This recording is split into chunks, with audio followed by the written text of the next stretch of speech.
You're listening to The Skeptic's Guide to the Universe, your escape to reality.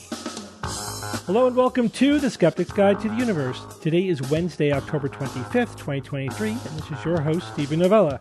Joining me this week are Cara Santa Maria. Howdy. Jay Novella. Hey, guys. And Evan Bernstein. Good evening, everyone. Bob had an emergency. He can't be with us at the moment. He might join us later, or he might record his bit tomorrow, so you still may hear him in the show, but he's not starting the show with us, unfortunately.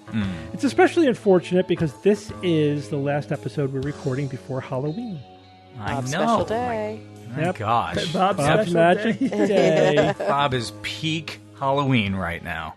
Yeah, Jay and I and our family went to his haunt on the weekend. So cool. This was like the best year for his haunt. They did a super good job. Does it get better and better every year? Yeah, but I mean, I would say some years are a lateral move. You know what I mean? It's just different every year. And the overall production quality is pretty high. But this year, there was definitely a jump, I think, in the production quality from prior years. There was some really good... one thing that I've never seen at a previous haunt, I'm not saying it doesn't exist, but I've personally never seen it, is they managed to bring in an old school bus, right? That was, I guess, a wreck. Creepy.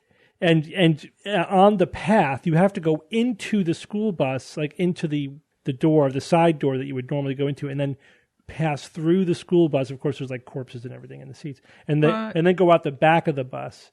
And it had a really creepy driver. It was also a good way to titrate the haunt goers, you know what I mean? Because it's good. The bottleneck. It's a bottleneck. So they built in a few bottlenecks this year Smart. to keep people from clumping up. It was very smart and it worked well.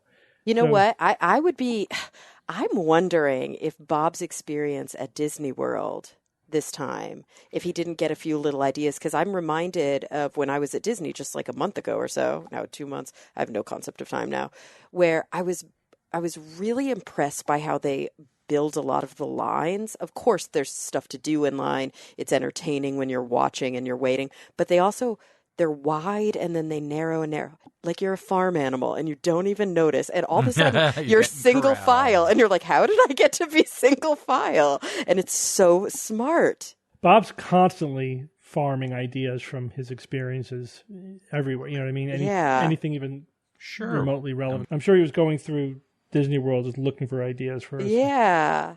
Oh, I love that. Yeah. That's really cool. By the way, you can write trips off like that as a business expense, but That's a good idea. That's always got that financial angle. Well, it's legit.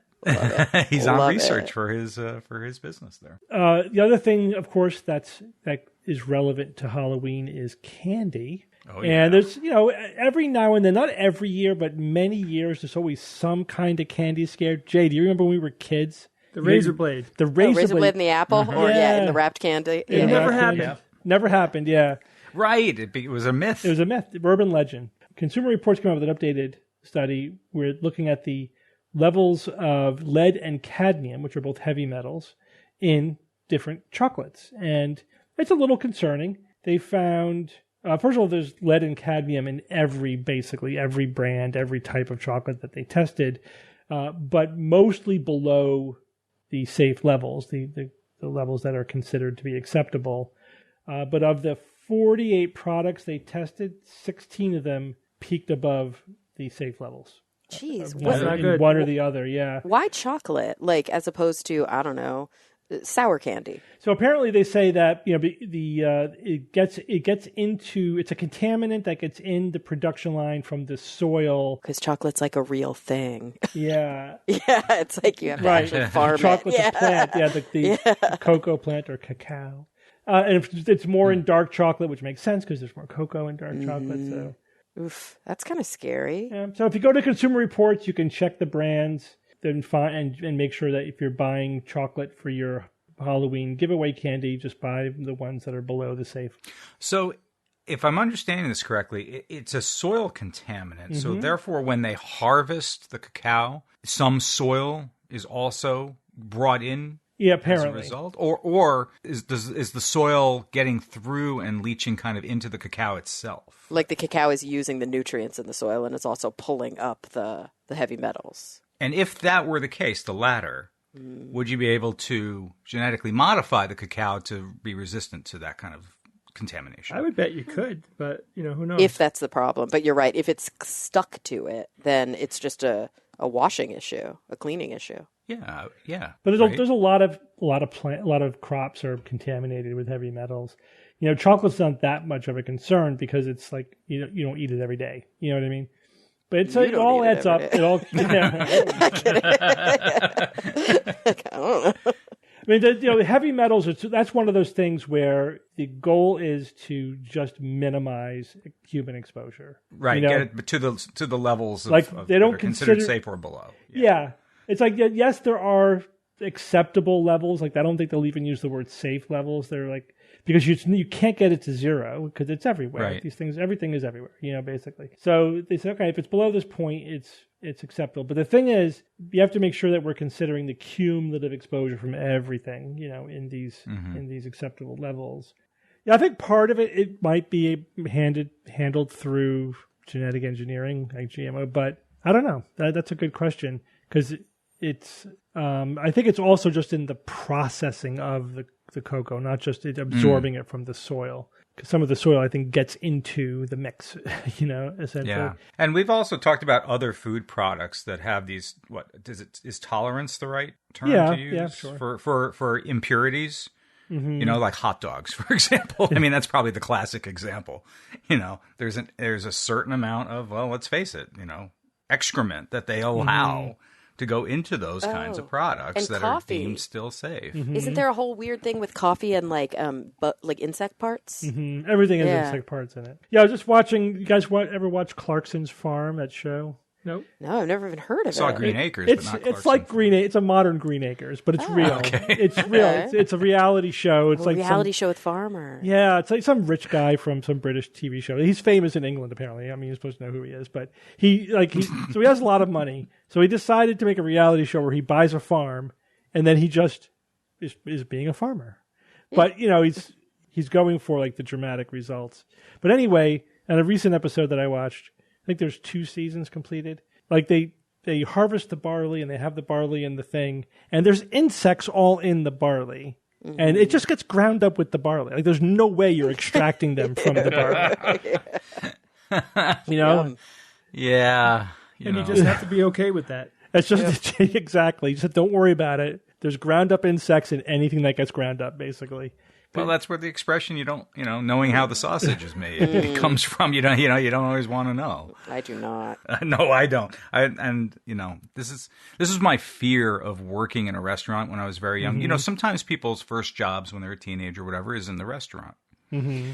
But I was always kind of afraid that I'm going to learn things about the food preparation that's going to really make me upset. So I always rejected those kinds of jobs. I did other things.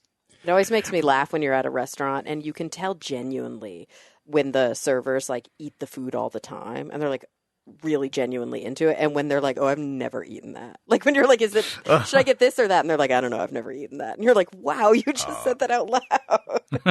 Well, okay, better be honest right. than not. Yeah, but you're right. You could tell when they're like, they have a preference and they're enthusiastic about it. Yeah, that's always great. You're like, oh, you actually eat the food here? This is a good sign. It's a good sign, yeah.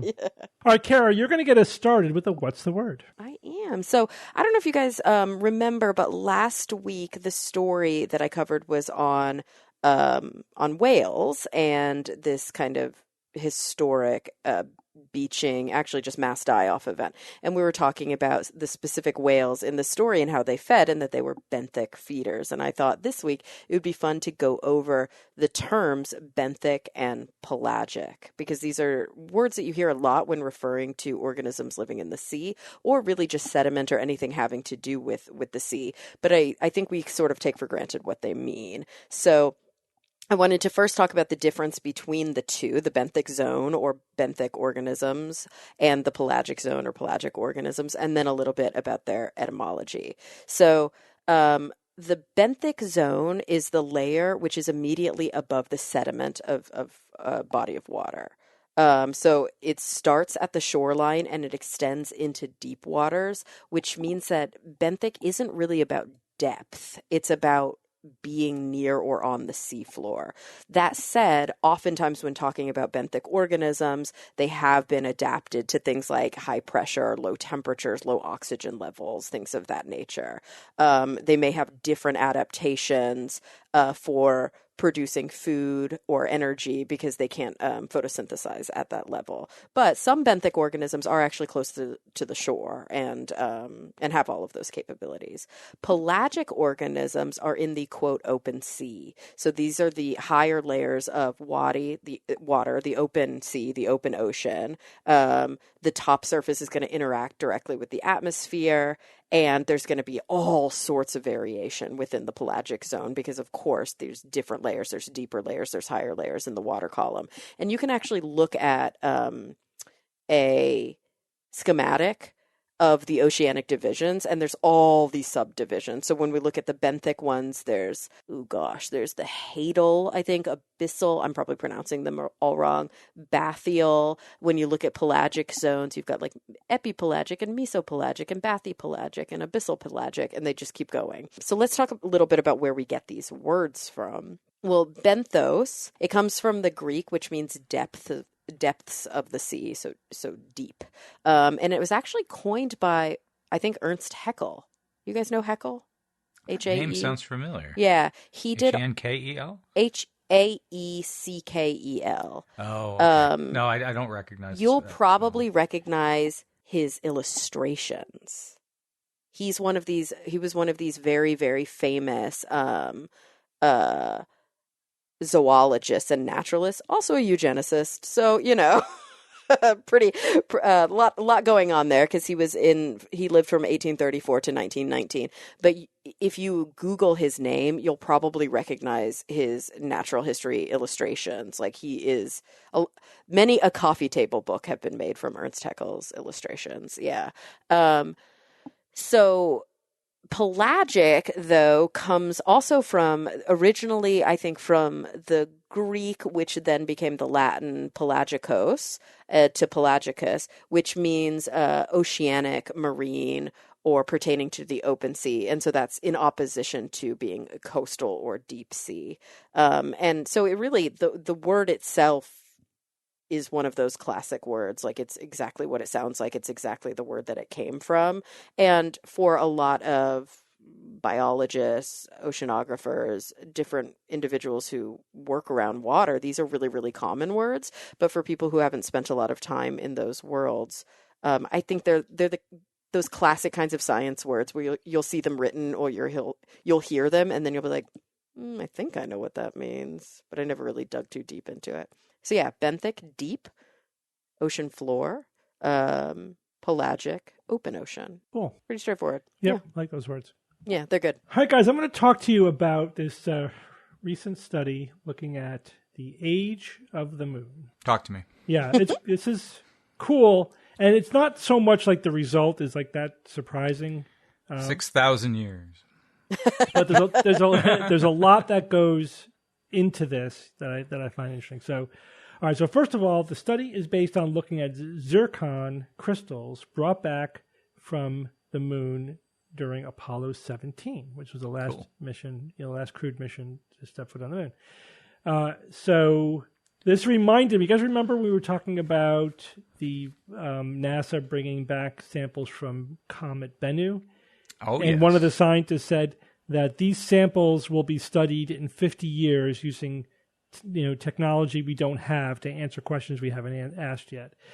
And so this is what we're doing now, right? We're doing the same thing with, samples from Apollo 17 from, 50 plus years ago, 51 years ago. So it's like exactly the same thing that they were talking about. Okay. So zircon is a type of mineral. It's a crystal. And it's a silicate, and it often contains a little bit of uranium in the mineral. Okay. Now they have zircon crystals from the moon, and what they did to age them was they have to sharpen one edge of the crystal into a fine point, the finest point that they can. So they used that with ion beam microscope to carve the tip right into a sharp point. Then they do what the technique called atom probe tomography, which I haven't heard of before. Atom probe tomography. They use UV lasers, ultraviolet lasers, to evaporate atoms off of the tip that they just carved, that little point. And then they pass the atoms through a mass spectrometer, right? And the time of flight basically tells you what the mass of the atoms are. So as the atoms evaporate off, they could say, that was silicon, that was uranium, that was lead, right? And they count how much, basically they're looking for the ratio of uranium to lead. So and that reveals the date? Yes, because the zircon incorporates uranium into its crystal structure, and uranium has a half-life. It decays into lead. And as you know, this radioactive decay is extremely predictable over long periods of time.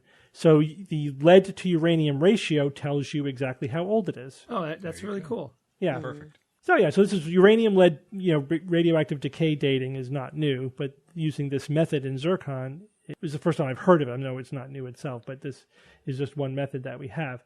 So doing so yielded an age of 4.46 billion years old. Ooh. That's now the new minimum age of the moon. The moon can be older, but it can't be any younger than that. What did we used to think it was? 4.42 billion years old. Okay. So all right. That's right. Yeah, it's not a huge change from 4.42 to 4.46. And usually, with more precision, more evidence, more techniques, whatever, usually we do push back the date of like the first or the oldest or whatever, because it's only as good as the data that we have, Now, does this impact what we think the date of the Earth? Yes. How old the Earth is? Yeah, well, because remember there was the proto-Earth, which then at some point had a collision with a Mars-sized planet, Right. and then those two planets formed the new Earth, the Earth that we know and love, and also threw up material that became the moon. Eventually became the moon, right? It coalesced. There might have been two moons for a time. There's like all kinds of interesting analyses that they do. But essentially, the biggest chunk of stuff that got thrown up, which is partly proto-Earth and partly whatever the Mars-sized planet that hit the Earth was. So the Earth, the Earth and the moon basically formed at the same time after that collision. Now, the moon would have, the surface of the moon would have been molten after the collision and then would have cooled, right? Mm-hmm. So this is basically telling us when that magma cooled, because that's when the zircon crystals would have formed. Does that make sense? Mm-hmm. So that crystal formed 4.46 billion years ago. So that's when the surface of the moon solidified after it was created from the collision of the proto-Earth and the Mars-sized planet. Wow. Right? So pretty cool. Yeah, very good. But, when I was writing about this, I wanted to take the opportunity to review the fact that we have, we've been talking a lot about dating methods recently. Yeah. We had two recent news items where we were talking about dating. One was the evidence of ancient solar flares, which were discovered in the dating of tree rings, right? Dendrochronology.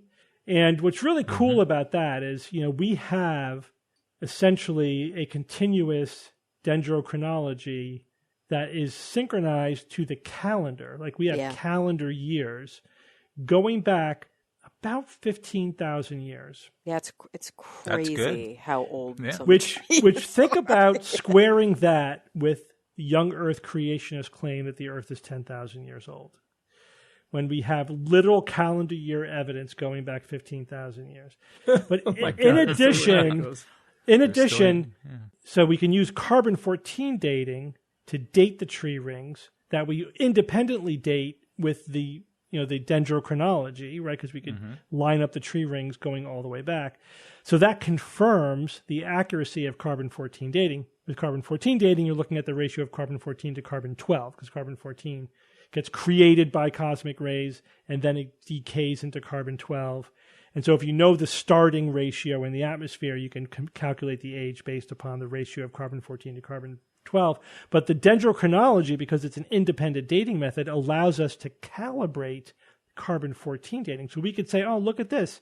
In 373 BCE, this was the ratio of carbon-14 to carbon-12 in the atmosphere. So now we could use that to calibrate all other carbon-14 dating around that time, right? So it actually solidifies the use of that dating.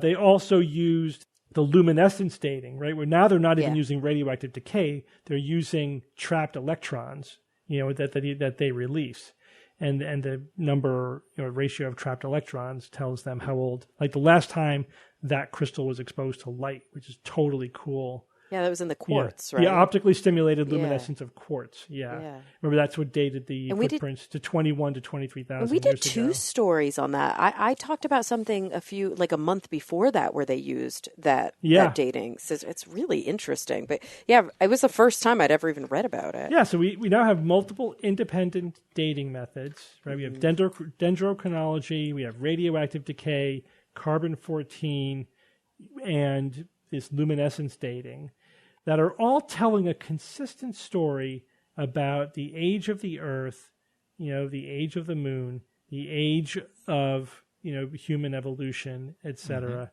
Mm-hmm. And these things are all lining up, right? We have a great consilience of these multiple independent lines of evidence. The other one that we don't talk a lot about, but is another independent dating method, is ice cores. Because ice also has calendar year lines, because you have winter snowfall and summer melt, and that gives you a line, right? In the ice core, you can count back the years by looking at the lines in the ice. Now, when you get too deep, basically the compression of the ice blurs and obscures and it erases those lines. So it only goes back so far.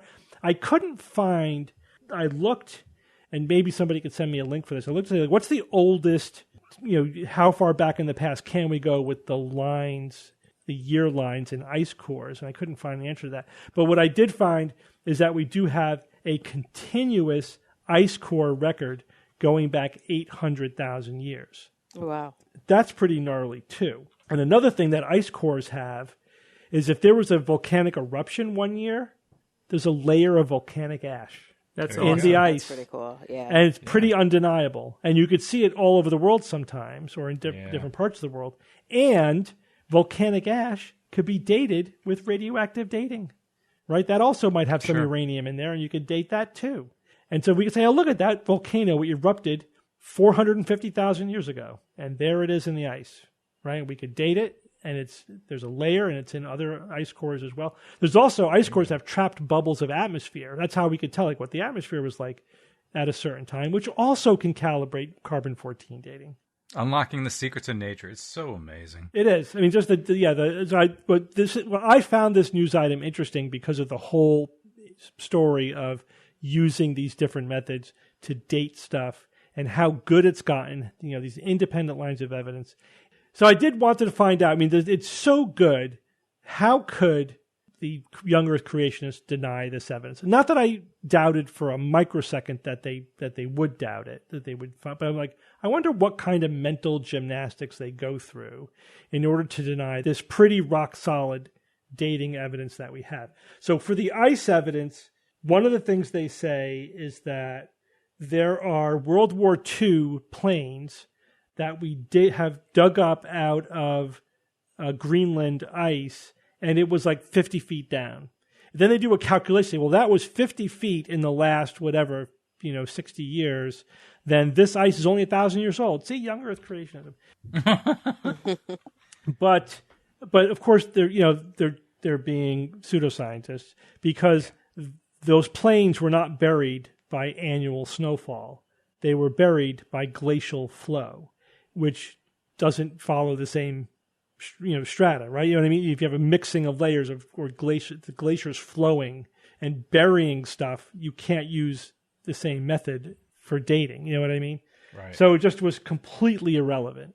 And they frequently will do that. They'll say, because, the same thing happens with geology. Sometimes one strata mixes into deeper levels because you could see it happening. And, there's an earthquake or something happens where there's mixing of layers, and that's why we do the stratification in locations where there's preservation of the original relationship between the different layers.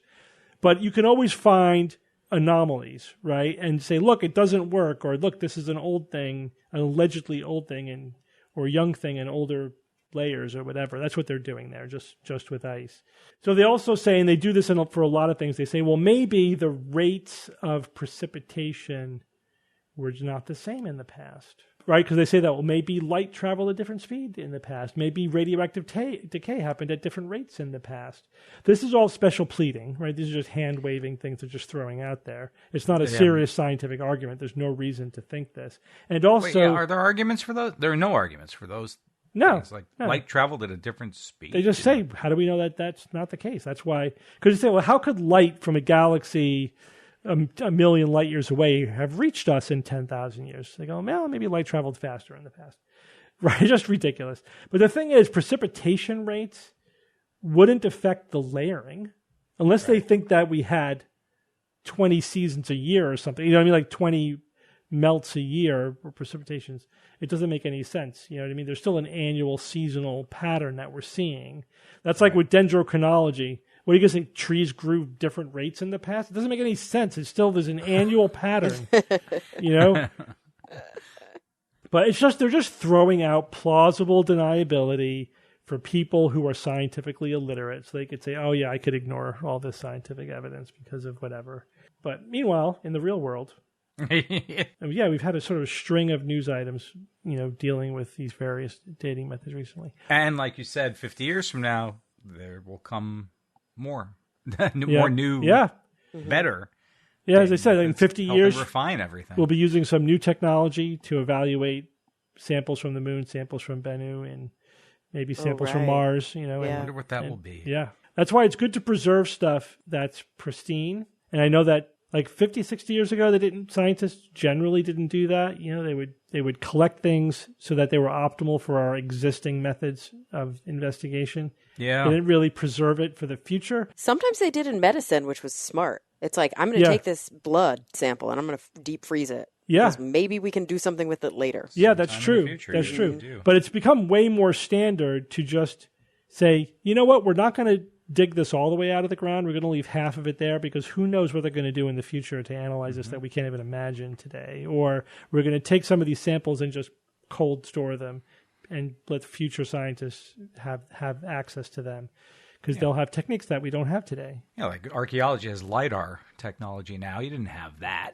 30, 40 years ago. Yeah. It's cool. For discoveries. That's so cool. All right, Jay, tell us about CVS and homeopathy. This is not going to be a happy story. Here we go. Yeah. Well, yeah, this is a good news, bad news situation. So CVS, for some reason, has remarkably taken the initiative to remove specific over-the-counter cold and flu medications from their shelves because, you know, there is a growing body of research that proves that certain drugs used don't actually work for, you know, as like a decongestant and things like that.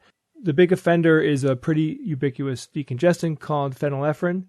Other similar products are gone too, but that phenylephrine is the big one. CVS's decision is due to a unanimous vote by the FDA's advisory panel who essentially determined that phenylephrine is incapable of effectively treating nasal congestion. And as of today, the FDA hasn't formally revoked its approval of phenylephrine. It's likely it's going to happen soon, though. So phenylephrine's efficacy has been scrutinized all the way back since 2007, where there was multiple clinical trials confirming that it simply just has a lack of effectiveness. And despite this, though, you know, consumers continued to spend a ton of money, guys, close to $2 billion. That's U.S. money in 2022. $2 billion on decongestants, and they don't work. So CVS removing these medications is significant, but there's still some serious issues with CVS's available products, and this is where things go off the rails. So CVS is still selling, what do you think, guys? Homeopathy. Exactly. Boy, I'm with smart people. 2 doctors and a very smart accountant. Aw. They're still selling homeopathic products. Like I see them all the time on their shelves. It's so infuriating. So pathetic. And it's not. And by the way, it's not just CVS. You can of course, other chains accountable for this as well. But they're placing it next to conventional medications, and the nice way to put it is that homeopathy is based on outdated and scientifically unsupported principles, but it's but listen, that's a nice way to say it. It's based on frickin' magic. Yeah, I wouldn't say outdated. That kind of makes it seem like it was legitimate at some point. It was never legitimate. It was always mocked by the scientific you're right, Steve. You're absolutely right. Now, homeopathy, if you don't know about it, real quick, it supports a couple of baseless ideas here that like cures like, and there's also something called the law of infinitesimals. So let me give you a basic understanding here. Homeopathic potions, as we like to call them here, because it's basically witchcraft, they typically start with a bizarre or even toxic substance, and then they dilute the substance to a point where none of the original substance is in the bottle, right? All the molecules of whatever that toxic substance was, or whatever it was, they keep diluting it and diluting it and diluting it until there's no more original substance there. It's like pouring a bottle of caffeine in the ocean in Europe and then going to Australia and testing the water there for caffeine. But it's even worse than that, Kara. I know that's funny, but Steve and I have said this many times, that they make things that are so dilute that it would be like if our solar system was a body of water, there'd be one molecule of the thing in a body of water that big. So... Yeah, it defies all probability. Yeah. All probability. So it's just any water. Molecule would remain. But it's because they think it has a memory, right? Yeah, so they think that the water then has a memory of substances that used to be in it, and then the more scarce that substance is, the stronger the effect. Everything about this is 100% wrong, based on zero science. You can't prove it in any way, shape, or form. It's magic. That's it. So scientifically, homeopathic products, they're essentially placebos, and their efficacy is exactly the same as plain water. Drink a glass of water instead, right? It'll do you more good than taking a few drops of a homeopathic remedy. Money, that's for sure. But so that's the rule of infinitesimals. But what about the whole like makes like or whatever? Aren't you like trying to cure a snake bite with snake venom? Don't they do weird stuff like that? Yeah, but they'll take the snake venom and then they'll dilute it. And then they'll dilute out it. of existence because the water has to have this memory type of thing. But even if they didn't do that, the principle behind it doesn't make any sense. Yeah. They're like treat botulism with more botulism. Like it doesn't make any sense. It's sympathetic magic, and it gets really ridiculous because they actually made a homeopathic preparation of the Berlin Wall in order to treat ennui, right? Because the Berlin Wall is sad. My God. Oh, that's what we're talking about. It's like I said, they take fairy dust and dilute it out of existence. That's basically what homeopathic potions are. It is pure pseudoscience. It is witchcraft. So what's happening here, right? Why are we still letting this exist? And here is the strange situation that follows. Homeopathy is not approved by the FDA as a drug, right? But there is a designation for homeopathy that allows it to exist and to be sold. Essentially what happened was Congress carved out a special exception for homeopathy because there was one senator that pushed incredibly hard. He's a true believer, and he pushed for it, and he was able to... He was a homeopath. He's a homeopath, and he got Congress to make a special exception for homeopathy. Now, the FDA chooses to not make a move on homeopathy because they just have limited resources. The FDA is underfunded, it's understaffed, and just doesn't have the ability to take on homeopathy because it's a giant now. It's a huge industry. And I suppose they look at it like, well, people aren't getting anything out of it anyways, so therefore we don't have to deal with it as severely as people who are trying to peddle things that do have real things in them that do harm people. Perhaps that's their rationalization as to why they don't go after it as hard. I mean, initially it was simply because it was so rare, there were so few people actually prescribing it, that it wasn't worth their limited resources. They had to then reconsider their stance towards it when it became a multi-billion-dollar industry. And we talked about this a few years ago where they had sort of their review. What should we do about homeopathy? But nothing really ever came of it. And they still just don't have the resources.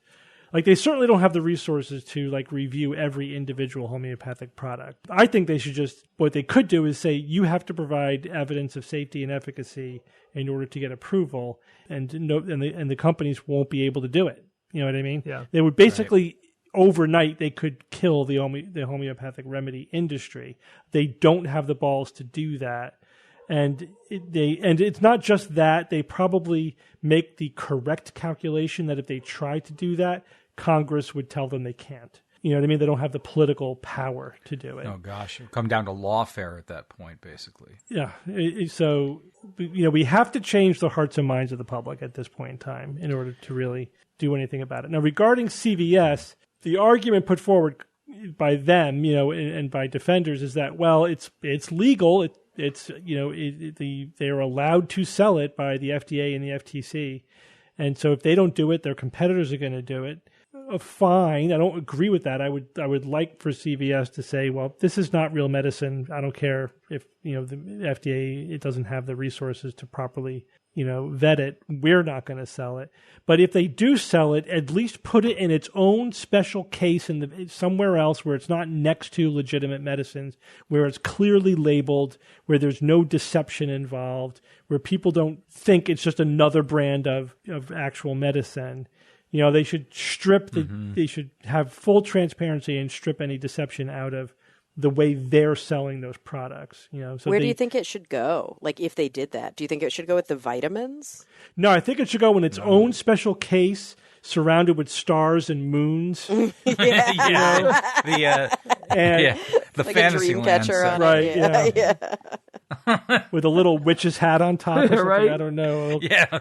Next to a cauldron, A cauldron, yeah. I Remember mute. Jurassic Park? The guy when they try to go into his computer and he goes, I want that video to play when people go near those shelves. When they approach it, it comes up. Don't do it. All right, Evan, tell us about paranormal investigators and the police. Yeah, and the police. All right. Well, it's that time of year, right? Halloween, paranormal. October 31st, approaching fast. We're definitely bombarded right now with sights and sounds and sugar that inevitably overtakes our culture this time of year. I wish Bob were here to kind of back me up on some of these things I'm talking about. And, news being the consumable that it is, it's awash with all things related to ghosts and hauntings and spirits and all the related paranormal trappings right now. Halloween is good for business right now. By the way, next Sunday, not this Sunday, next Sunday, don't forget to set your clocks back an hour. Oh, man. Oh, wait, no, that's good, right? Yeah. More sleep, but darker. You get the extra hour. That's right. But only after Halloween. And as I get into this news item, which is going to take place in Texas, I read another article today about the reporting on the most haunted state in America. They actually figured it out. And guess which state came up number one? Ooh, Texas. Connecticut. Nope. Connecticut was 40th, Steve, on that list. 40th. Texas was number one. Yeehaw. I'm there right now. Now, here's what they used to analyze that. Number of cemeteries, number of reported ghost sightings, and number of what they classify as paranormal activities. So wait, number like per population? So here it is. In other words, Texas has, they counted over 13,700 cemeteries. Ghost sightings reported 7,500. Reported haunted locations, 925. And they also figured in how many paranormal investigators, I guess, per the population. 158 is what they came up with. I don't know how many, like per million or something like that. I don't know exactly how they came up with that, but they threw all these crazy statistics together and did it for each state, and this is how they came up with Texas as being. Yeah, but it sounds like they're just measuring population and size. That's why Connecticut's 40th. Yeah, it does. It's just big. Maine was second. That's because of all the lighthouses. Low population. Lighthouses. Yeah. But here, before I tell you the news, though, let me put a few other things. This is all for background, but so you'll understand better when I wrap up this news item. So, who did this poll? This was Ipsos, IPSOS, an Ipsos poll recently. 46% of people surveyed believe ghosts are real. 70%, some interaction is possible between the living and the dead. This is the United States, by the way. 44% have felt the presence of a deceased person. 20% have reported getting help, whatever that means, from the dead.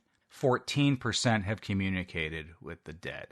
So, I mean, you got a slice of America here that's pretty into this, or at least have at least some level of belief. I think that 46% say they believe ghosts are real. That's nearly half. So this news item goes back to March 9th, 2021. A man by the name of Jacob Dubois was reported as a missing person in the town of Schertz, Texas. Schertz, Texas. San Antonio region. I didn't look it up to see how close, but effectively this was a San Antonio news story. His remains were found on September 10th, 2022, so that was about 18 months later, in a wooded area about 1 mile away from where detectives had originally searched when they were retracing Jacob's steps from the night he went missing. Authorities right shortly after September 10th of 2022, arrested Jacob's friend, his name was Ethan Beckman, and charged him with murder. Okay, that's the backstory. Now, today, October 25, 2023, this news item just came out today. A website called My San Antonio, or My SA, they ran a story by their lifestyle reporter. Her name is Catherine Wilson. That's not to be mistaken with longtime SGU listener Catherine Wilson. I haven't forgotten. Whom we've known for a long time. This lifestyle reporter published an article about how a Texas paranormal investigator helped investigate this murder case. Yeah, so the paranormal investigator, her name is Candace Hickox. She pursued her ghost hunting hobby for the prior 20 years, kind of grew up doing it. According to the article, she started out with the typical tools of the trade, such as dowsing rods, Polaroid cameras, and voice recorders, before taking a more scientific approach in which she started to use air pressure gauges, electricity gauges, a thermal camera, and an SLS camera. Here's a quote from her. She says, "I really started paying attention to the scientific aspect of it. I already had proof that the paranormal was there. Now my goal is trying to figure out how to communicate with it better." According to this article, the detectives reached out to her. What happened was they worked with her, brought her to the places basically when they were retracing the steps of the victim who wound up going missing. And at one of the spots, she set up a thermal imaging system where the victim's car was kept, and she captured something where it was kind of suspicious. She said, "I noticed something in the passenger seat of his car." They found his car. Walked up, and it just kind of then faded away. I show the other car, which is a car next to it, showing no other heat signatures in it, and I couldn't explain that. So basically, the victim's car had this heat signature in it, whereas another car, did not. Okay, fine. She also used a spirit box, which is something we've talked about recently, I think earlier this year, on the show as well. A radio, basically, that jump scans. It scans through radio frequencies, and it does it for a couple seconds at a time, and whatever you hear as it jumps around every few seconds. Well, she was monitoring it. No response. But then all of a sudden, she heard a man's voice cut through the static. Ooh. The voice, here's how the article reads. The voice struck her straight to the core and baffled police at the same time. It was the only voice that they heard that night using the spirit box. And she believes that in that moment, I think the young man knew what we were doing and wanted to be found as much as the detectives wanted to find him. This is all confirmed, by the way, by the police department. Schertz Police Department confirmed that Hickox did work with them on this case.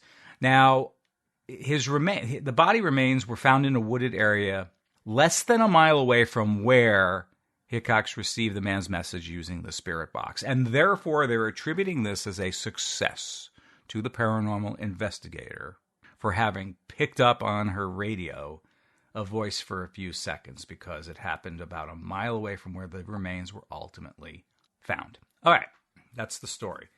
Here's my take. It's unsurprising, this whole story, but it's infuriating at the same time. Organizations of authority, police departments, sheriffs, law enforcement. I mean, what are they doing here? They're totally lending their legitimacy to the world of the paranormal. There is zero scientific evidence for anything paranormal ever. Zero. None. You can have all the personal belief you want in this kind of nonsense, but I think you draw a different line when your governments, your public departments, they're using your taxpayer dollars for this. They have a responsibility to use these resources and their law powers responsibly. This is not it. Chasing unicorns, ghosts, Bigfoot, leprechaun. So what is this? This is a violation of that responsibility and trust. And perhaps worst of all is their lending of the credibility to these communities of delusional and reality-detached peoples, such as ghost hunters. Shame on them every time this happens. This is not a one-off thing either. There's a lot of news items about police reportedly using, dowsers and ghost hunters and other crazy people out there doing these things. They are contributing to what I call the credulization of society. Yeah, I made up that word, That's but a who perfectly cares? cromulent word. I think so. I mean, they're allowed to make up a bunch of crap that has contributed zero to the advancement of humanity and our understanding of the universe. So I can come up with a word called credulization. And there you have it. That's my take. Happy Halloween. So we've talked about this. We've investigated this previously, and Joe Nickel has also done a lot of work on this as well. We've spoken to him about it, about the use of paranormal investigators or psychics by police departments. It's actually not that common. And most of the time, the psychics or whoever are just trying to impose themselves on the situation so they could use it for marketing, essentially for self-promotion. And when you actually talk to the police officers involved, they're like, we, did good old-fashioned police work. That's how this case was solved. And the information that was given to us was vague, unhelpful, really non-specific, or very, very common or likely. Like, are you going to find him in a shallow grave? Like, no kidding. Really? Wow. That's really insightful. And, of course, then they try to retrofit whatever happens. And they'll say things like, there was water nearby. There's always water nearby. Or there was a red door. Or, whatever. We heard this blip a mile from where the body was found. So that's a mile radius. That's, a pretty big area. And again, of course, we don't know how much they had narrowed it down prior to then. But when there is more active collaboration, it's usually because there's one true believer on the police force, right? There's like one person who's really driving it, and that I don't know if that's what's happening here or not. No, I don't have that level of detail. Yeah. But all they did was they confirmed that they did that they called her in for help. So somebody from that police department. Who said that they confirmed it though? The reporter for my essay reached out to the Shirts Police Department, receiving confirmation that I don't buy it. I wouldn't trust that to help. I wouldn't trust that reporting.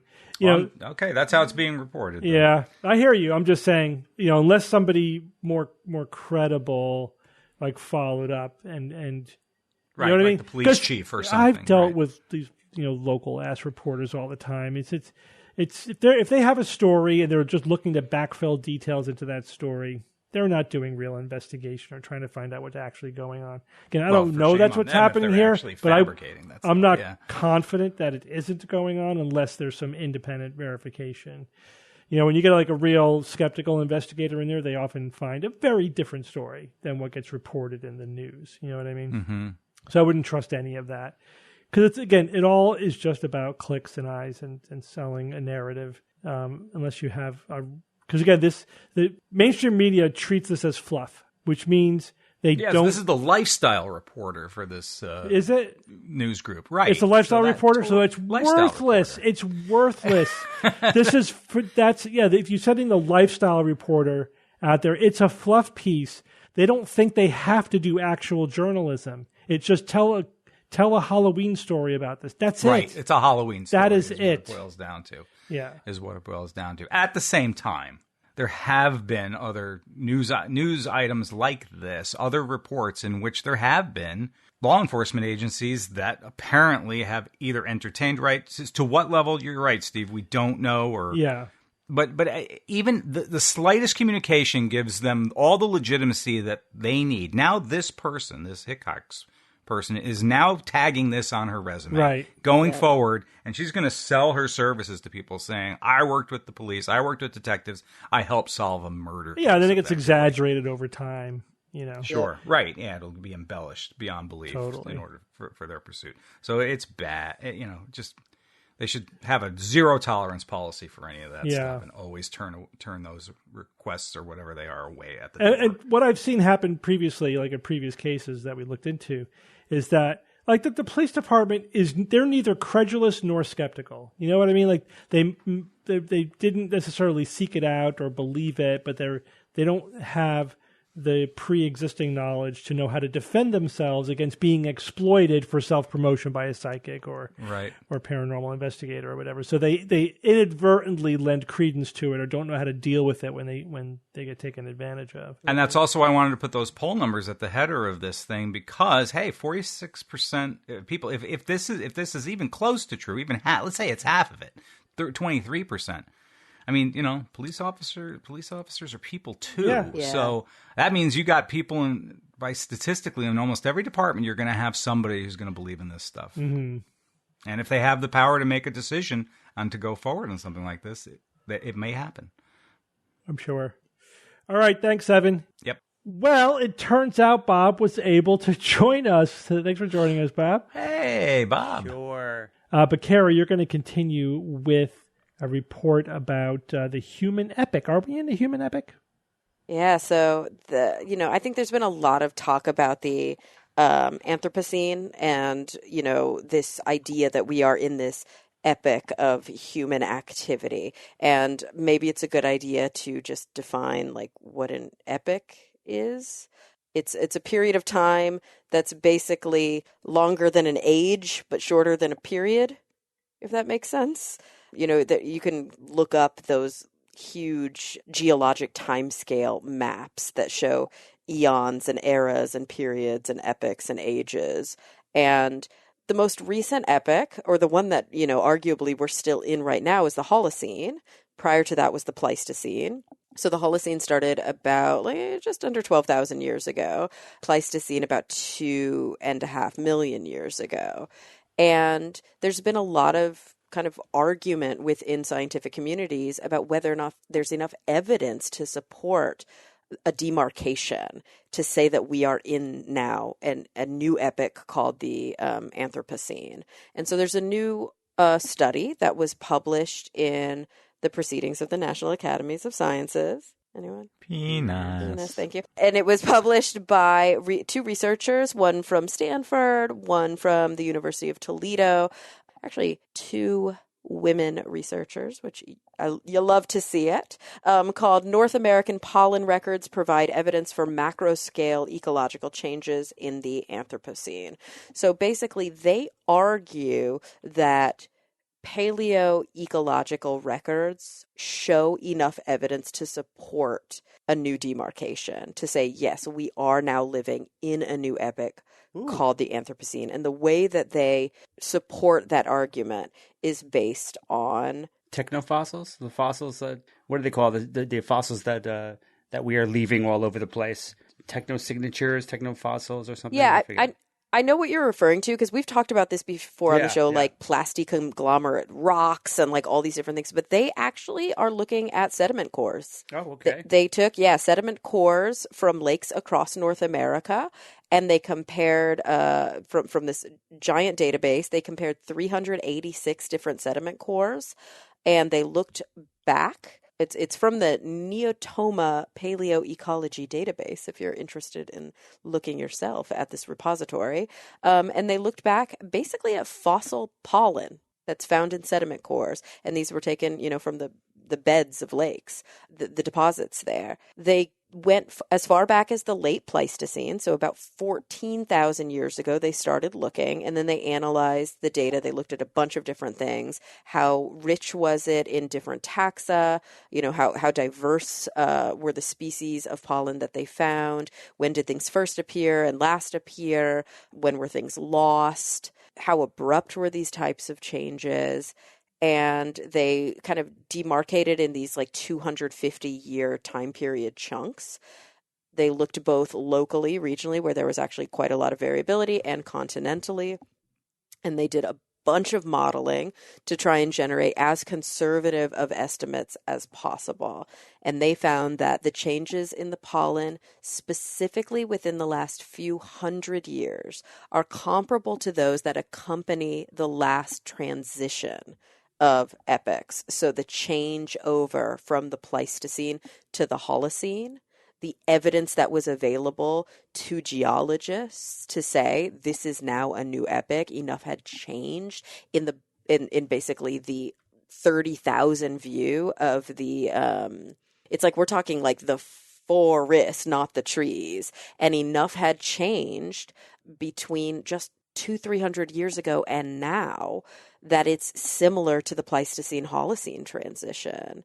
And so, they argue that because of those changes that were pretty abrupt, and they found changes across the board, like short-term taxonomic loss, abrupt changes. It's only 200 years ago they found massive changes in in the vegetation, specifically the pollen was the marker that they were using during the transition. And yeah, they think that anthropogenic impacts are comparable to the same kinds of changes to the landscape that we're seeing as we move from a glacial to an interglacial world. So with that large of an ecological transition, human behavior is doing something comparable to the Earth right now. And they argue that that should be enough for us to say, yes, we are in the Anthropocene. Yeah, I mean, it doesn't seem like a stretch, No, not at all. We've changed the Earth so much in so many ways. I mean, if you think about like a million years from now, a theoretical paleontologist, they would be able to tell, right? That yeah. Oh, totally. There will be happened. a layer in the soil that will be chemically wildly different. The microfossils will be wildly different.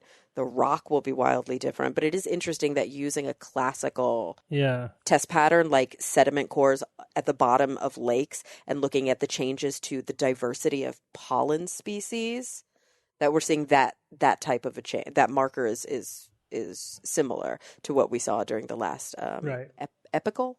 Is that a word? Epical change. Just epic. I was trying to say the last transition, so the last epical change. But yeah, I don't know if that's a word. All right, thanks, Kara. Mm-hmm. Bob, let me ask you a question. Do black holes spin, and why do I care?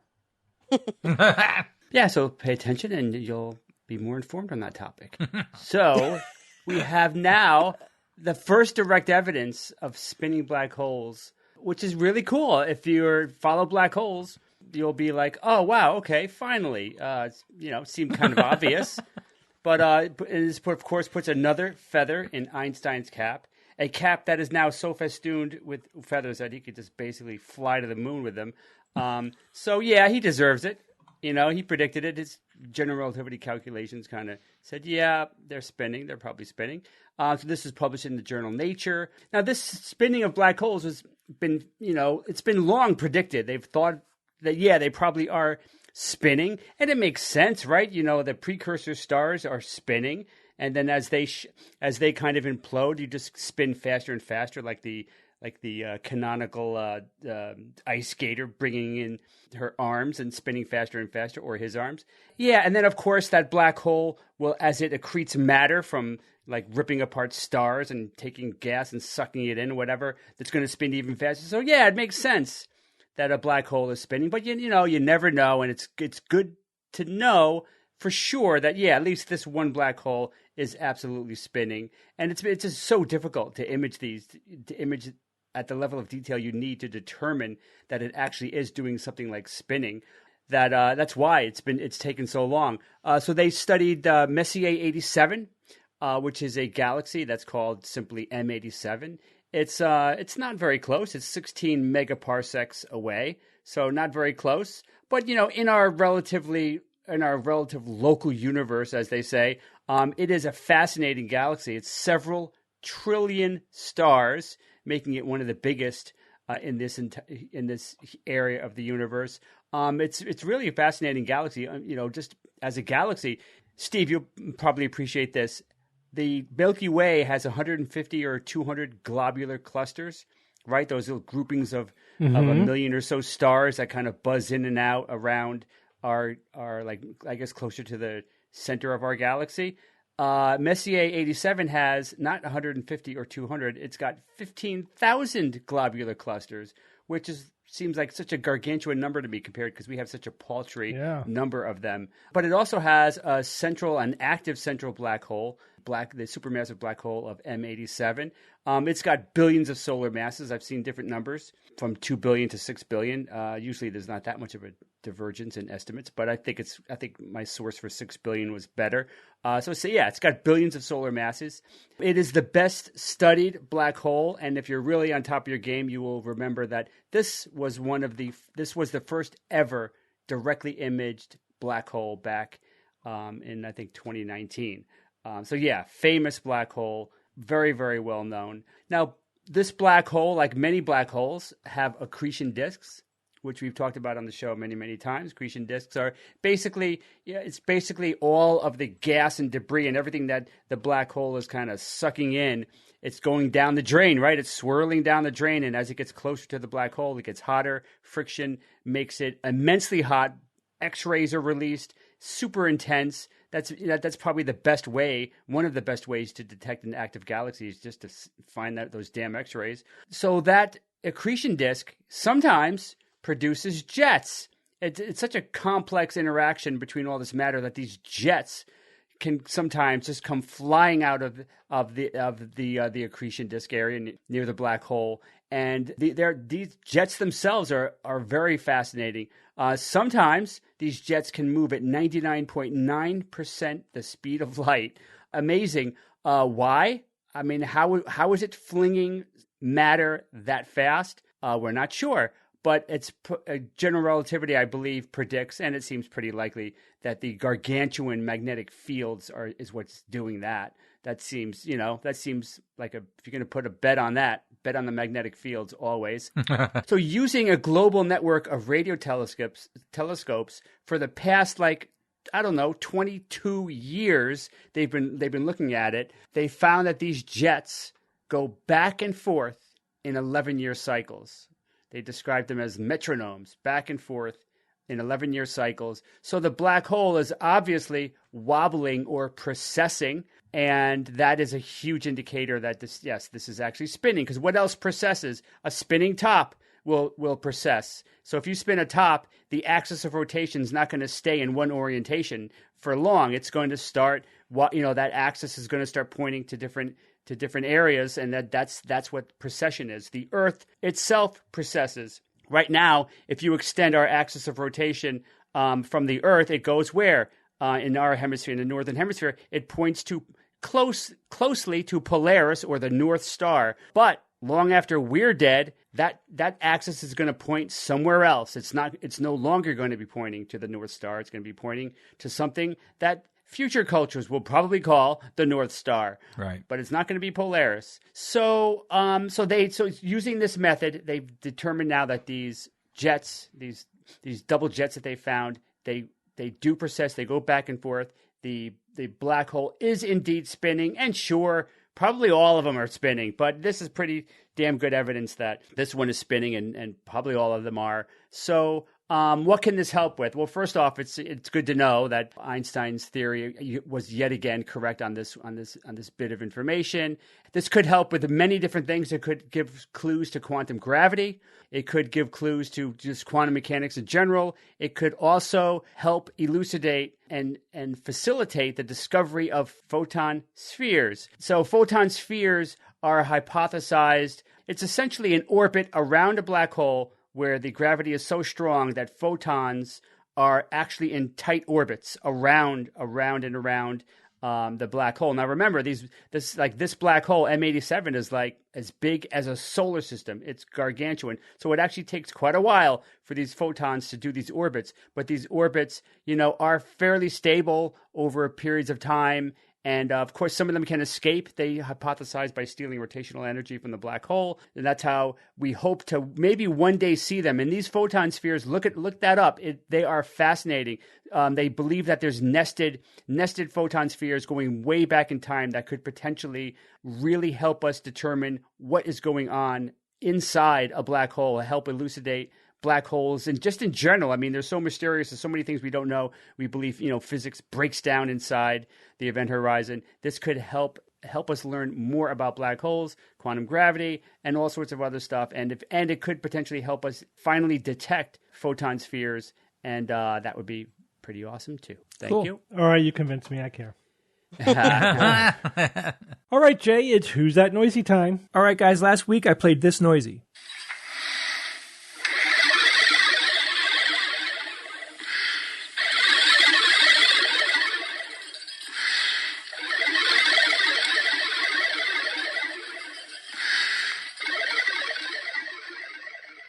It's weird.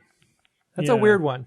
Definitely atypical. If I'm trying to break it down, there's definitely like an inspirational sound there, and then it might be, like if it's like you're sucking in air and then you're squeezing air through some kind of liquid, would be my guess. Something like that. I had a listener named DT write in and say the noise is underwater recording of breathing through a scuba regulator. Quite a few people did guess something to do with scuba. That's not correct, but I definitely understand what the thought is, because, we hear things that might sound like bubbles or something, air being released. Another listener wrote in named Jim Kelly, and Jim said, "Hi, Jay. My guess for this week's Who's That Noisy is that it's a pinball machine making the noise it makes when you hit the ball into one of those bonus thingies that takes some time to get ready to spit the ball back out." That is also not correct, but I mean, I totally could see that being a pinball machine noise. It has a highly digital sound to it. Another listener named Keely Hill writes in, "Hi, Jay. To me, it sounds like a coin sorter, something pouring in coins and the device making a different tone for each denomination." That was a really, really cool guess, and I could totally see what you mean. I mean, I could kind of, I can audibly visualize that. Is that the right way to put that? How would you say that, Steve? You could audibly imagine it. I can audibly imagine it. That's it. Not correct, but a cool guess. Danilo Escobar writes in, "My 6-year-old Kai thinks it's a steam-powered computer because it sounds old." And he also says, "My boys love the phrase, right now, right now." We've loved that for how many years, Steve? Yeah. 30 years at this point, right? All right, but let me get to it. So we have a winner for last week named Brad J., and the listener wrote in and said, "I think this week's noisy is a person blowing into several different length tubes mounted on a wheel so that the wheel turns, the different tubes make the different pitches, creating what sounds to me like a teleporter sound." So, Brad, you guessed correctly. So imagine a whole series of different sized pan flutes, which is basically just one tube, right, that are connected to each other on a wheel. And when you spin the wheel, the tops of the pan flutes are basically the surface that are spinning.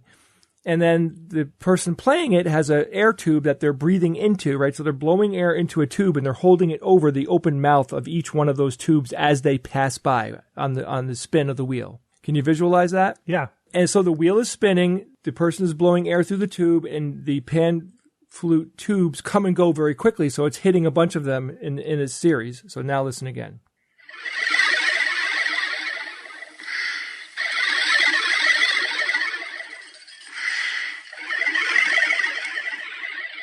So as that wheel spins, it's basically blowing air into all of the different ones as they pass by. So very cool. And it has such a deep digital sound to it for some reason. Very odd that something so unbelievably analog would sound so digital. So that was a great one. I really like that one. Thanks for sending that in, Zach. I really appreciate it. I have a new noisy for you guys this week. This one was sent in by a listener named Kevin, and Kevin is in Moscow.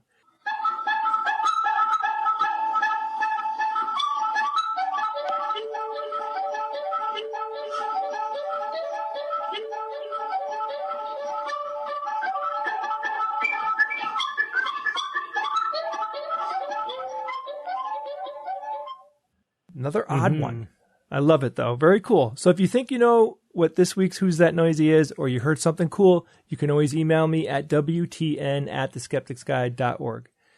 Steve, when people hear this, they'll have 1 week before Nauticon. Still time to buy tickets. You'll have a scant... It's not too late. If you're hearing this, like, say, on Saturday, Sunday, Monday, Tuesday, Wednesday, it's not too late if you still want to go. I mean, it would be pretty hard to make all the arrangements, but not impossible. But if you are interested, go to nauticoncon.com for all the info. At this point, as you hear this, the tickets for the Friday night dinner are no longer available. And of course, the VIP is sold out, but you could still get the main tickets to the conference. But I would like to remind you of a couple of other things real quick. So one thing you could do to support the show is you can go to your podcast player of choice, leave us a review, or go to iTunes. A lot of people look on iTunes for podcast reviews. That would help other people find our show.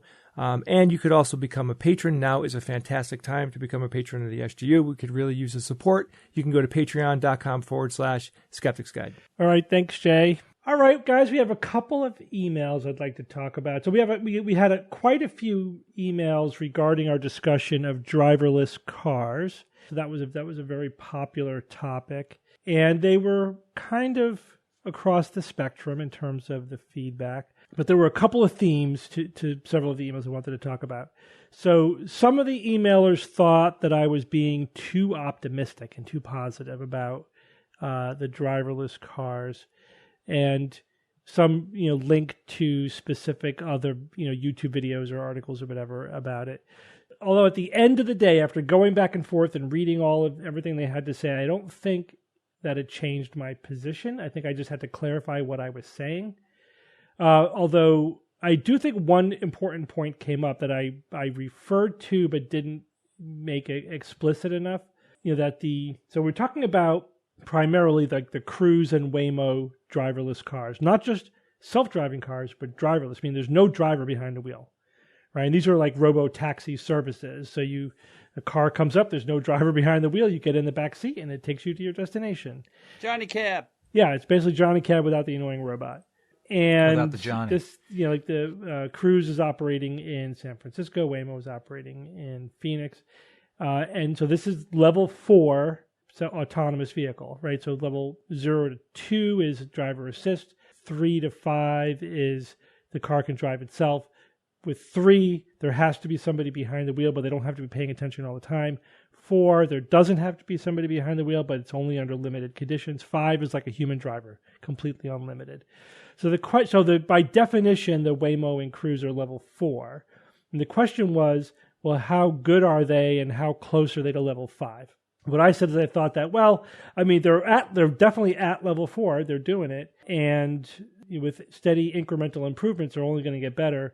I still think we're 10 to 20 years away from level 5. And I admit it may be longer than that.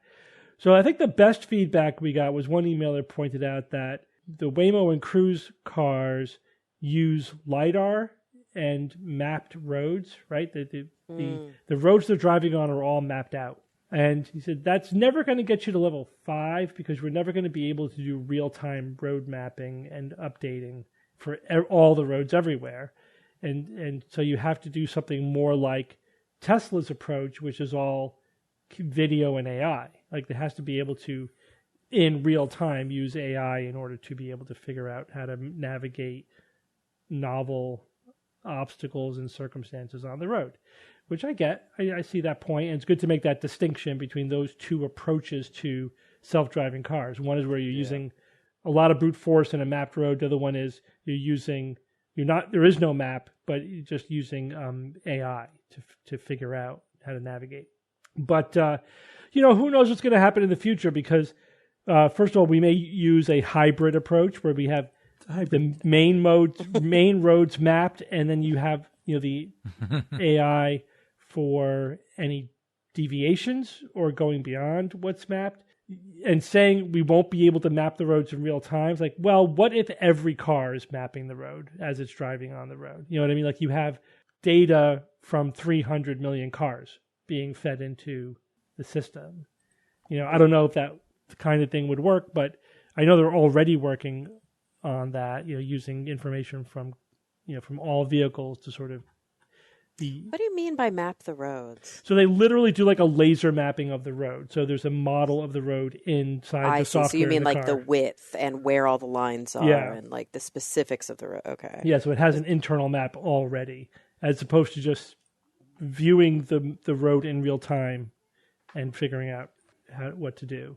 So we could basically navigate the road with no vision capabilities, just going from that internal map. Yeah, although I think they still need to be able to see, that what they're driving on is matching the map. Tesla is really trying to get by with just video because they want it to be like a quote unquote human driver. that may not be plausible. They would have to, they may have to add, radar, or whatever, like other sensing technologies, rather than just video. But who knows? Again, it may just be a matter of having enough cameras, So we don't know exactly how they're going to get there. But again, my main point was we actually are technically at level 4, and it will get better from here. But I do agree that full 100% level 5, it's hard to say how far. I think it's at least 10 to 20 years, but it may be longer than that. And we don't know what combination of approaches is ultimately going to get there first. There are some people think we need full AGI to get to level 5. Driverless cars. Really? I don't agree with that. That seems a little extreme. Yeah, I don't agree with that. But again, we won't know until we get there. For sure. And so one person pointed out that like right after the show last week, California suspended Cruise's licensing for their robotaxi service. But this was based upon the case that I talked about, where somebody got hit, a human driver hit a pedestrian in front of a Cruise vehicle, which then aggressively braked but still hit the person, So that's still technically under investigation, and they suspended their license until that they complete that investigation. Again, one emailer said flat out that they don't trust the data from the companies, which I get, and I did, say that was with a huge grain of salt if you're using company data. But the thing is, these are traffic accidents. This is public data. So unless you think the companies are like colluding lying, with the cops. yeah, right. This would be kind of hard to pull off and Insurance be very risky, for them to do that. So I'm not saying I just trust companies. I'm just saying this isn't the way. I would think it's very risky if they're going to try to tweak the data that much using publicly available data. Basically, that's I don't know about that.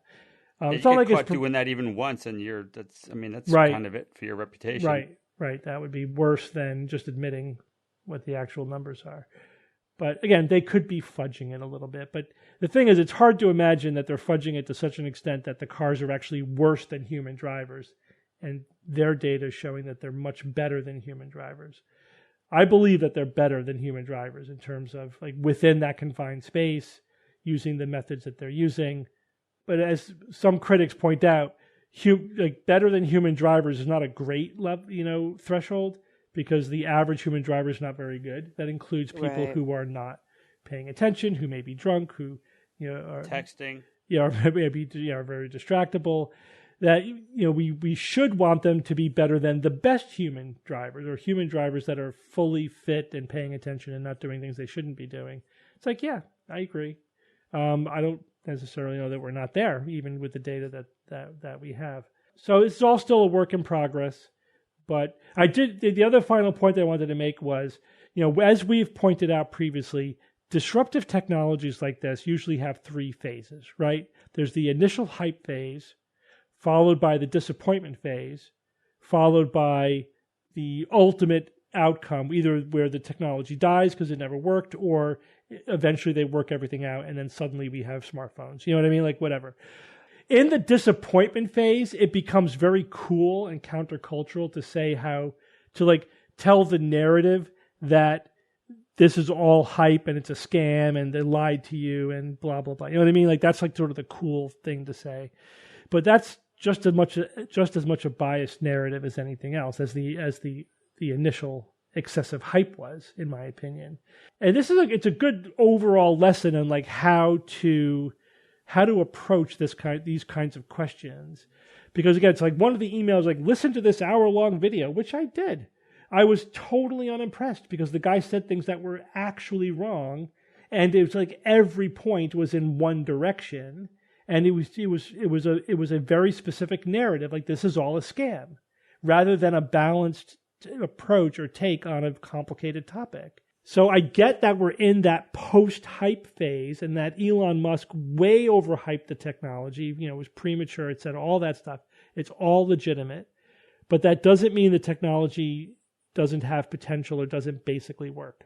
You know what I mean? I think we will get to the post-disappointment phase. That would be my prediction. It may not be full level 5 for a long time, but we'll get to level 4 like super level 4. You know what I mean? Like most conditions, most locations, it'll function. I don't see any deal killer obstacle between where we are now and getting to that point. We also got several emails, Jay, about your discussion of air filters. Yes. So the main point, so Jay, you were saying that the air filters have a MERV rating, which is basically how much they filter stuff. The higher the number, the better they are at filtering out smaller and smaller particulate matter from the air.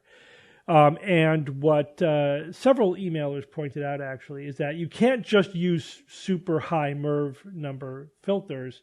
You have to look up the MERV number that's appropriate for your HVAC system, right? Right. Otherwise, you'll block it from sucking. Yeah. So it puts strain on the compressor.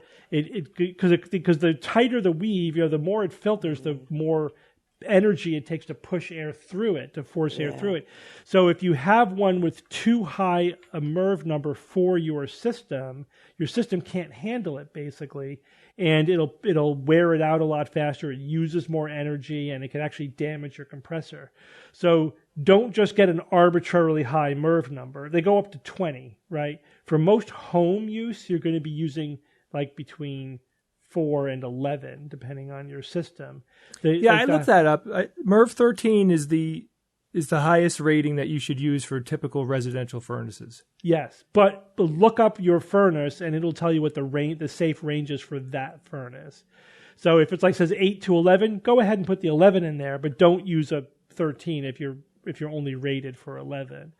The above that, it's usually for hospitals or commercial centers or clean rooms, right? A 20 is for a clean room, not your home. That's a very special industrial use. Yeah.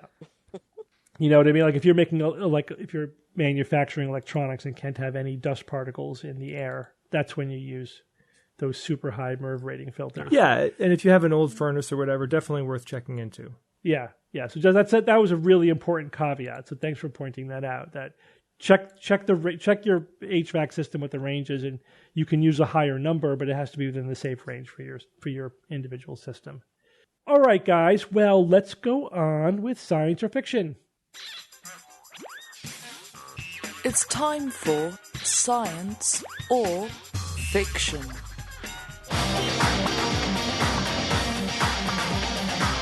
Each week I come up with 3 science news items or facts, 2 real and 1 fake, and then I challenge my panel of skeptics to tell me which one is the fake. Just 3 regular news items this week. You guys ready? Yeah. Yep. Okay, item number 1. A new study finds that interactions on Zoom have essentially the same brain activity typical of social interaction and facial processing as face-to-face interactions. Item number 2. Researchers have developed and tested acoustic touch glasses that convert visual information to sonic information to assist people who are blind or have low vision. And item number 3, a new model finds that adding crushed rock to global agricultural soil would result in the removal of 215 billion tons of carbon dioxide over the next 75 years, the equivalent of almost 6 years of CO2 at current levels. Kara, go first. No. I don't want to. Okay, so interactions on Zoom have essentially the same. I hate caveats in science or fiction. Within some reasonable parameters. Yes, it's not going to be identical. Same brain activity. Right, so if you look at the brains of people interacting over Zoom and the same interaction face to face, the brain looks like it's basically doing the same thing. And I'm trying to remember something that we covered years ago. Maybe it wasn't years, maybe it was months, but I feel like it was during the pandemic about synchronicity. So Zoom versus non-Zoom and how easy it is for the 2 users to synchronize certain brainwaves. And I feel like it wasn't the same, or it was the same. I don't remember. Okay. Researchers have developed and tested acoustic touch glasses. So this is something where it's like a transduce. Okay. So visual information is changed to sonic information. So yeah, I buy that. I was covering stories also years ago for Nat Geo on really cool stuff with the brain port where you hold something on your tongue and it gives you these little tactile, like electrical pops, and you can sort of recreate a visual scene that way. I mean, gosh, they're so different. Yeah, sensory substitution is just like a pop really rocks. interesting field, so I can definitely see that one. And then a new model finds that adding crushed rock to global agricultural soil. Okay, so just add some crushed rock to the soil, and then 215 billion tons of carbon dioxide are just taken away over the next 75 years. Well, how the hell would that work? Yeah, I think the one that's bothering me, it's just hitting me wrong, is that it's the same, like essentially the same via Zoom as it is face to face. You're missing so many body cues and signals. Like, yes, okay, the tone of voice you're picking up on, and yes, maybe you can sort of see somebody's eyes, but doing therapy online versus doing therapy on person, it's effective. I'm not saying it's not effective. It's effective and it can be really helpful for people, but it's not the same. And I don't know, my gut is telling me that neurologically it's not the same. So I think I'm going to say that one's the fiction. Okay, Jay. All right. So the first one says that, finds interactions on Zoom have essentially the same brain activity typical of social interactions and facial processing as face-to-face. Yeah, I think that's science. Maybe I don't. That's an interesting thing to think about. I mean, I in my experience, I mean, I totally do feel like I'm talking to people, but then now that I think about it, there is a much different experience when you're in a room with people. I got to think about that a little more. The second one about the acoustic touch, I think it's a great idea, and I think that one is definitely science. The third one, a new model finds that adding crushed rock to global agricultural soil would result in the removal of 215 billion tons of carbon dioxide. That's very interesting. I wish I knew how that would work. Maybe it would let more water through, and it would. All right, I'm going to do a complete 180, and I'm going to say that I think the Zoom one is the fiction. Okay, Evan. Well, I think I'm coming to that same conclusion as well. The same brain activity, typical of social interaction. But, yeah, I don't know. Same as face-to-face. So it's in the same room, I'm assuming face-to-face, right? Personal. So there's a disconnect there, it seems like. I don't know exactly what it is, but Kara mentioned a lot of good points there that reinforced my thinking on that. Whereas the other ones, yeah, the acoustic touch glasses, yeah, that's amazing technology. I'm kind of hoping that one's science. And then of course, I'm also hoping the other one about sequestering CO2 using this additive, the crushed rock, to agricultural soil. I guess in the pores of the rock or something, it stores it. I'm just going to go with Kara and Jay. Okay, and Bob. Yeah, you damn lemmings. I'm going to say, I think for the first one with the Zoom, I think it depends on how many people are in the meeting. If it's one-on-one and you got a nice size screen and their face is right there, I think that your brain will still be chugging away, trying to assess that face and understand what's going on. If it's a 30-person Zoom meeting, then no. So I think I'm just going to assume that it was kind of a one-on-one thing here with a good size screen. And, the body language, I would total guess that the brain, that you'd focus mostly on the face. And body language, sure, but how many of us are really good body language readers? Sure, a lot of it is kind of like, automatic and you're not even really thinking about it. But I would say that also that maybe we just don't have the resolution to tease out the difference between a good-sized Zoom face and a face that was really right in front of you. So I'm just going to throw that out there. Maybe, I could be wrong.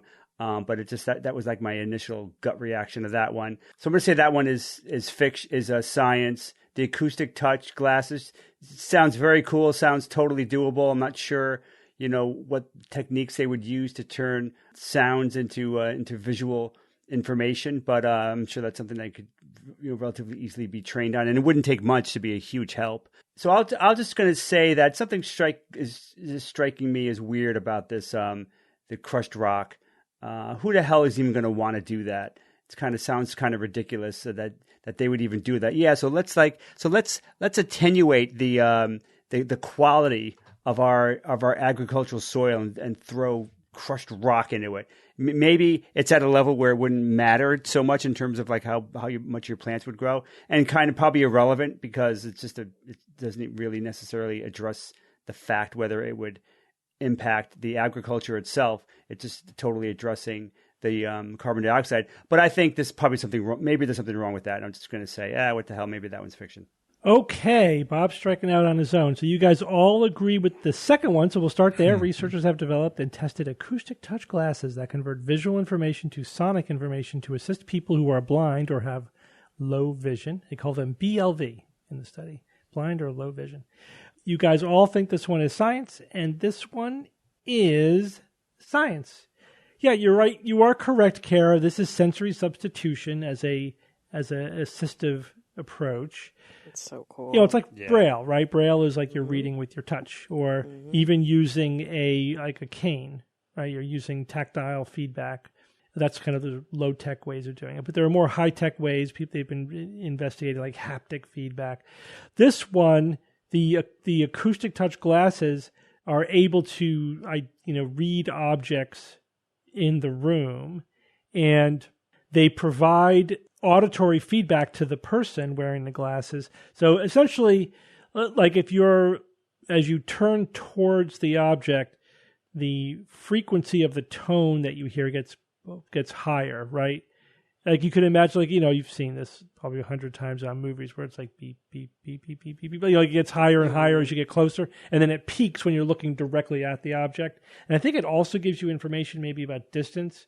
And so it enabled people to reach out and grab objects in their environment based upon the auditory information that they were getting.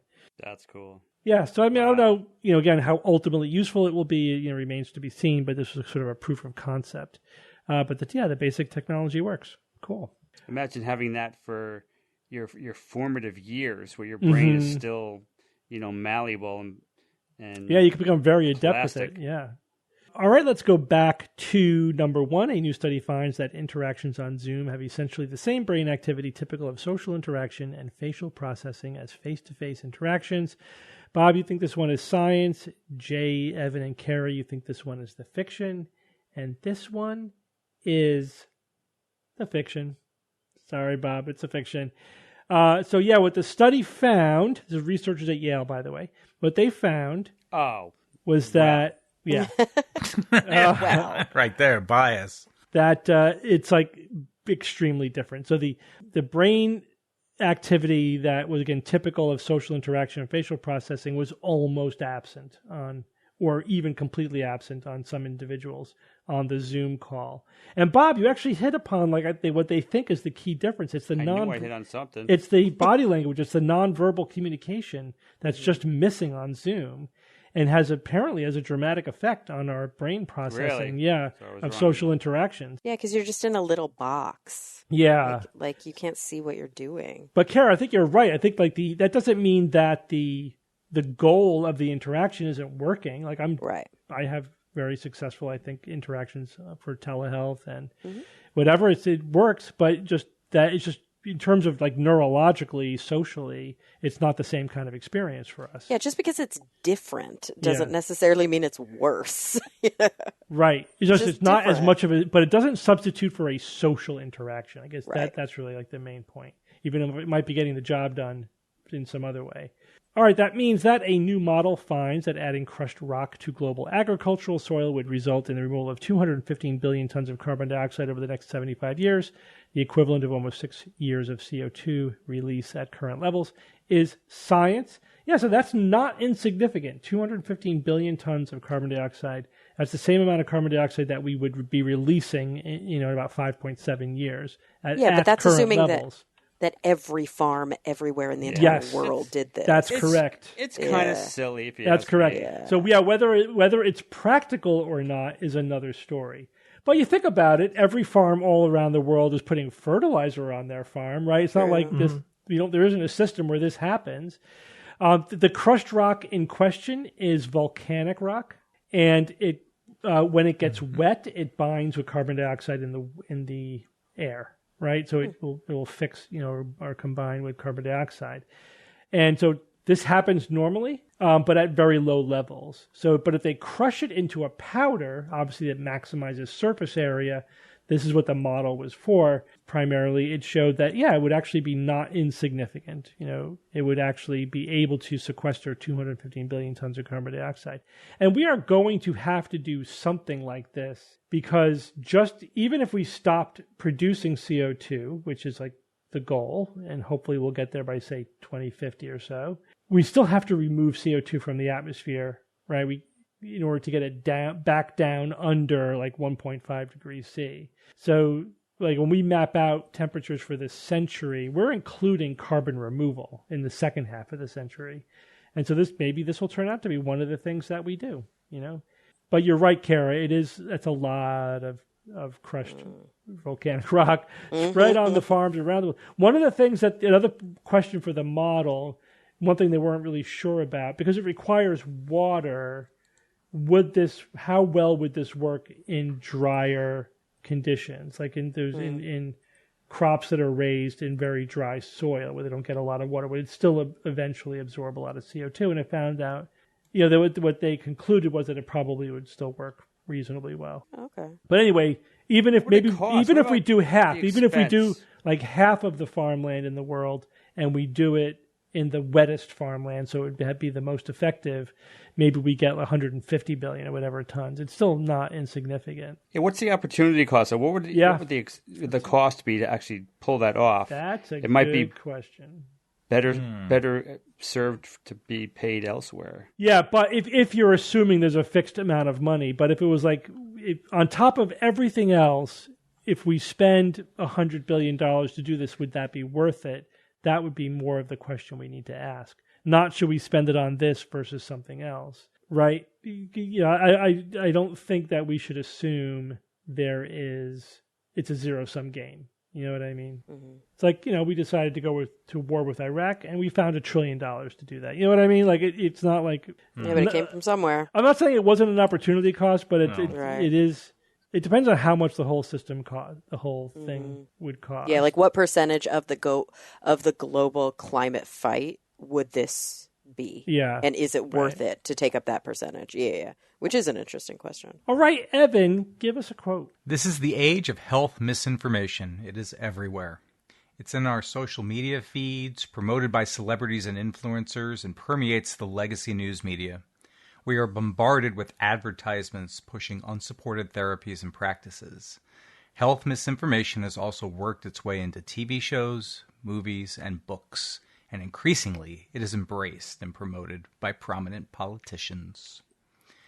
That is written by Jonathan Stay and Stephen Hupp from their book Investigating Clinical Psychology, with the subtitle of that book being Pseudoscience, Fringe Science, and Controversies. This is a new book and probably one I will wind up ordering. Yeah, Stephen's my co-editor on the book I just released. Well, look at that. Yeah, and I wrote a chapter for one of his books, too. It might have been this book, Steve. It might have been. I'm trying to think. Now that I think about it. It might have been. Because this is his newest one. Stephen is prolific in his writing. Yeah. And editing. Oh, boy. Yeah. Yeah, but that's a good quote. And of course, I totally agree with it. This is, Yes. It's one of the things that's very frustrating. You see the degree to which pseudoscience is just infiltrating the culture at every level. It's really sad when I talk to like medical students and they're already pre-indoctrinated into this crap. It's like, ugh. Yikes. But it's not that you can't undo it by just appealing to like science-based medicine principles. It still is effective, but sometimes we're trying to... But it's easier if you don't have to undo it. Yeah. Right. And it shows the lack of this type of teaching at the earlier grade levels. It's missing about how to think about these things rationally, reasonably. It's absent, which is how they come to those conclusions growing up. And by the time you get to them, Steve, they've already learned a bunch of crap. Yeah, it's just a cultural phenomenon. Yep. It's unfortunate. All right, well, thank you all for joining me this week. You Thanks, got it, Steve. Thank you, Steve. See you at Nauticon. Yep, we'll see everyone at Nauticon. And until next week, this is your Skeptic's Guide to the Universe. Skeptic's Guide to the Universe is produced by SGU Productions. dedicated to promoting science and critical thinking. For more information, visit us at theskepticsguide.org. Send your questions to info@theskepticsguide.org.